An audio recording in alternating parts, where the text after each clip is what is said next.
Alright then, just a quick daily update looking at XRP. Very quick update today. As we can see, still coiling up in our massive coiling motion that we've seen here. Obviously came down, tested the lows, bounced really nicely, looking like we might be stuck under this resistance, previous support a little bit here, but obviously just depending on what Bitcoin does next, we could see some big moves in either direction. I personally feel like since we've been bouncing at this support for such a long time, we'll probably bounce here some more for a little while until the lawsuit's completed, and then Bitcoin having its bull market over the next year or two is probably going to see XRP having some monstrous gains.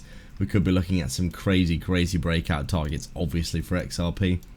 This had this huge coiling motion for a number of years now, as we can see here.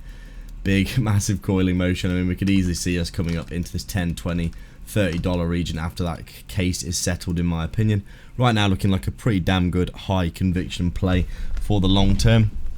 Right now, we are just waiting and seeing what's going to happen with XRP going forward. We are just basically continuing to wait for that lawsuit to be sorted out. But right now, looking fine in the local area, just waiting and seeing what happens next with Bitcoin. Are we going to dump or are we going to pump?